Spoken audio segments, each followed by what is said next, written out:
একটা কথা বলি, খুব দামি একটা কথা।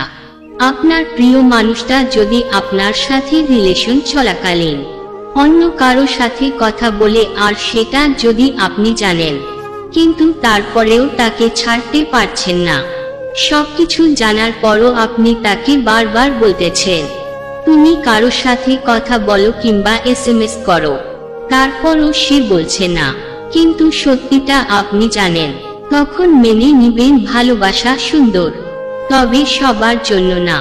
যাদের ভালোবাসা পূর্ণতা পায়, তাদের মাঝখানে কি পরিবার বাধা হয়ে দাঁড়ায়নি? তাদের মাঝে কি কখনো ঝগড়া হয়নি? তারা রাগারাগি করেনি? 2 থেকে 3 মাস কথা না বলে থাকেনি? তাদের মাঝে কি বিচ্ছেদ হয়নি? হবে। এসব কিছুই তাদের মাঝে হয়েছে। কিন্তু ওই যে দুজন দুজনকে ছাড়া থাকতে পারে না, আসলে সত্যিকারের ভালোবাসলে পরিবারের অজুহাত কিছুই না। এই 3টি কথা মেনে নিতে পারলে জীবন সুন্দর। নাম্বার 1, ক্ষমতার দাপট। নাম্বার 2, শক্তির বড়াই। নাম্বার 3, রূপের অহংকার চিরদিন থাকে না। যাই করেন চিন্তা ভাবনা করে করবেন। ছেড়ে যাওয়া কোনো সমাধান নয়, বরং থেকে গিয়ে দেখিয়ে দিতে হবে। সবাই ছেড়ে যায় না। সব সময় মনে রাখবেন, সেই মানুষটাই আপনার আপন মানুষ হয়ে গেছে, যে মানুষটা আপনাকে আপনার মতো করে বোঝে। একটা কথা কি জানেন? নারী ভালোবাসা পেলে শান্ত নদী হয়ে যায়, ভালোবেসে শাসন করলে অবুঝ বাচ্চার মতো হয়ে যায়, অবহেলা করলে হয়ে যায় রুদ্র। নারী সব পারে, নারী আগলে রাখে, অবহেলায় রাখে নারী। বারবার রহস্যময় চরিত্র নিয়ে ফিরে আসে। নারীকে যা দিবেন তার দ্বিগুণ করে ফিরে পাবেন, হোক সেটা ভালোবাসা কিংবা অবহেলা। হুট করে আসা মন খারাপ জিনিসটা মারাত্মক বাজে একটা জিনিস। হঠাৎ করে সবাইকে বিরক্ত লাগা শুরু হয়, কারো সাথে কথা বলতে ইচ্ছে করে না, নিজেকে অসহায় লাগে, নিজের অবস্থা দেখে নিজেরই রাগ হয়, কিন্তু কিছু করা যায় না। তুমি যদি আমাকে ছাড়া খুশি থাকো, তাহলে অভিযোগ কিসের? আমি যদি তোমাকে এই খুশিটাই না দিতে পারি, তাহলে ভালোবাসা কিসের? মনকে প্রশ্ন করলাম, তোমার আপন কেউ তোমাকে ছেড়ে চলে গেলে তুমি কি করবে? উত্তরে মন বলল, যে আপন সে কখনো চলে যায় না, আর যে চলে যায় সে কখনোই আপন ছিল না। তেল দিয়ে রাখতে পারেনি, প্রদীপ নিভে গেছে। সব সময় বাতাসের দোষ দিয়ে কি হবে?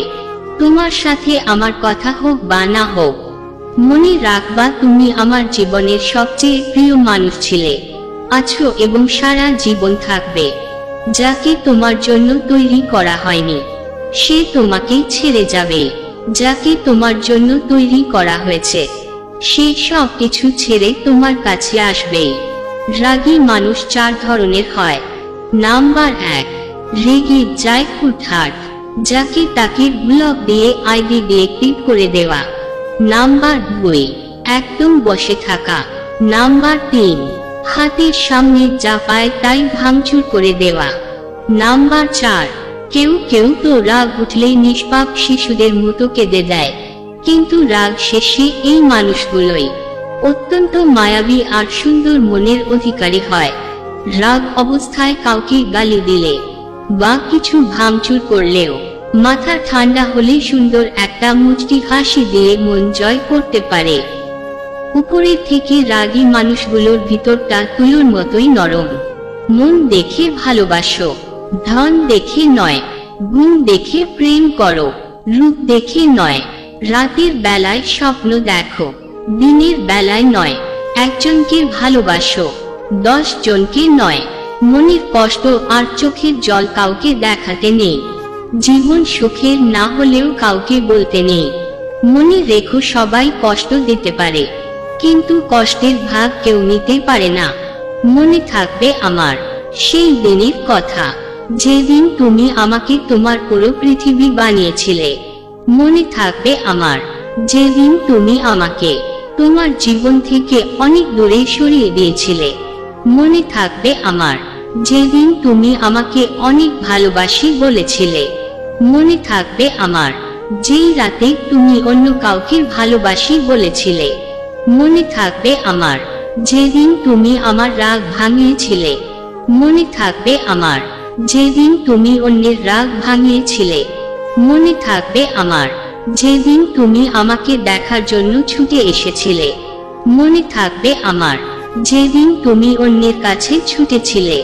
মনে থাকবে আমার, তুমি নিজেকে আমার দাবি করে কয়েক মাসের মধ্যে অন্যের হয়ে গিয়েছিলে। অপমান হজম করবেন কিভাবে? শান্ত থাকুন। মনে রাখবেন, উত্তেজনা কোনো সমাধান নয়। কথা দিয়ে জবাব দিতে যাবেন না। কাজে বিশ্বাসী হন, কাজের মধ্যে দিয়ে উত্তর দিন। নারী, তুমি বাবার বাড়ির বোঝা, শ্বশুর বাড়ির কাজের মেয়ে।